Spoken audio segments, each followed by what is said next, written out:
जल महल से आमेर जाते हुए बाएं हाथ की तरफ स्वतः ही मुझे एक प्राकृतिक अरावली की पहाड़ियों की तरफ जाती हुई खूबसूरत रोड ने अपनी ओर खींच लिया और मैं भले ही चढ़ाई थी उस ओर चल दिया और देखा वो दूर एक झील के अंदर खूबसूरत सा महल। अब जल के बीच में है तो फिर जल महल ही होगा। लग रहा है ना खूबसूरत, मानो समुद्र के बीच में एक खूबसूरत जजीरा हो।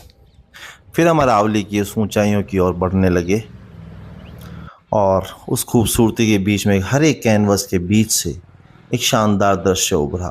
वो जो दूर मस्तक ऊंचा किए खड़ा था वो था जयगढ़ फोर्ट।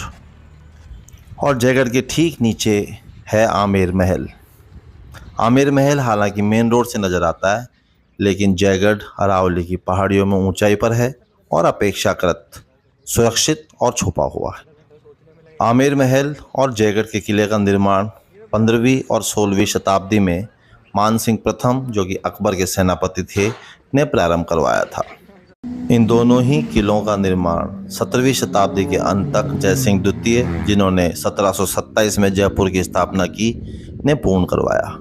जयगढ़ एक बहुत ही मजबूत और शानदार किला है और इसके बनाने के पीछे मूल उद्देश्य था आमेर को सुरक्षा प्रदान करना। कहते हैं कि आमेर और जयगढ़ के बीच में एक गुप्त सुरंग है और आमेर की किसी भी विपत्ति या आक्रमण की स्थिति में वहां से लोगों को सुरक्षित निकालकर और जयगढ़ में शिफ्ट किया जा सकता था। जयगढ़ के किले के अंदर हथियारों का एक कारखाना था और वहां पर तोपों की ढलाई होती थी। दुनिया की सबसे बड़ी तोप जयवाण यहीं इसी कारखाने में बनाई गई और आज इसी किले में गौरव के साथ स्थापित है। एक और महत्वपूर्ण चीज़ कि इस किले के अंदर बरसात के पानी को स्वतः ही सुरक्षित रूप से एक टांके में एकत्र करने का शानदार सिस्टम विद्यमान था और वो आज भी पूरी तरीके से सक्रिय है।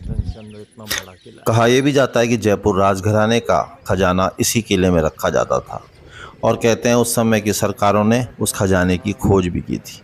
खैर, जो भी हो, जयगढ़ जय